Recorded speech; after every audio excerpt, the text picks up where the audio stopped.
In his book, 70 Years of Miracles, Dr. Richard Harvey tells of an experience that he had in a chemistry class in Allegheny College in Meadville, Pennsylvania, back in the 1920s. And in a chapter that he calls the flask story, Harvey says that there was a certain professor in the college by the name of Dr. Lee who annually gave a series of 3 lectures in which he claimed there was no such thing as a miracle.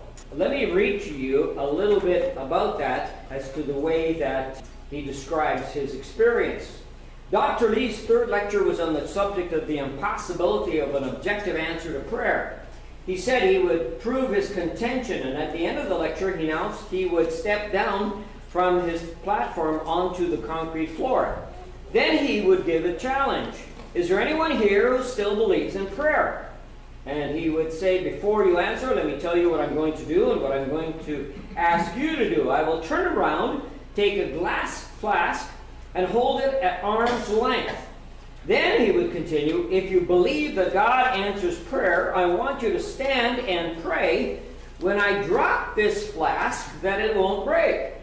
I want you to know that your prayers and the prayers of your parents and your Sunday school teachers and even the prayers of your own pastor cannot prevent this flask from being broken.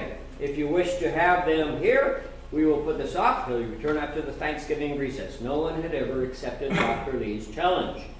But one year, a certain freshman learned about Dr. Lee's dare, and he decided prayerfully he would accept the challenge. He believed that God had given the promise that if 2 of you shall agree on earth as touching anything they shall ask, it shall be done for them by my Father in heaven. And so the young man sought out another Christian to stand with him in prayer for courage and faith, and they believed together that God would keep the flask from breaking. The day came. At the end of the final lecture on prayer, the annual challenge was put forth as it had been for 12 years.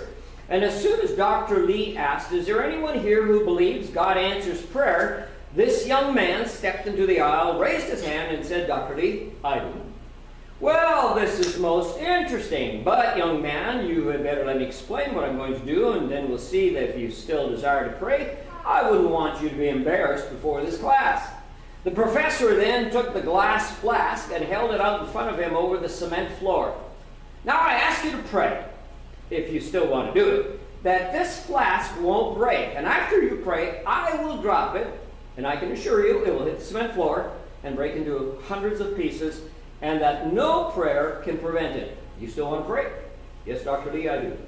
Well, said the professor, this is most interesting. And turning to the class, he said very sarcastically, now we will be the most reverent while this young man prays. And he turned to the young man and said, now you may pray. The young man just lifted his countenance towards heaven and prayed, God, I know that you hear me. Please honor the name of your Son, Jesus Christ, and honor me, your servant. Don't let the flask break. Dr. Lee stretched out his arm out as far as he could, opened his hand, and let the flask fall. It fell in an arc, hit the toe of Dr. Lee's shoe, rolled over, and did not break. There was no movement of air. There were no open windows. The class whistled, clapped, and shouted. And Dr. Lee ceased his annual lectures against prayer. And then Richard Harvey goes on to say, just a few years ago at a Bible conference in Ontario, Canada, I related this story briefly. And after the service, a woman said to me, Dr. Harvey, I too was a freshman in Dr. Lee's class and heard him make that challenge. What you say is all true.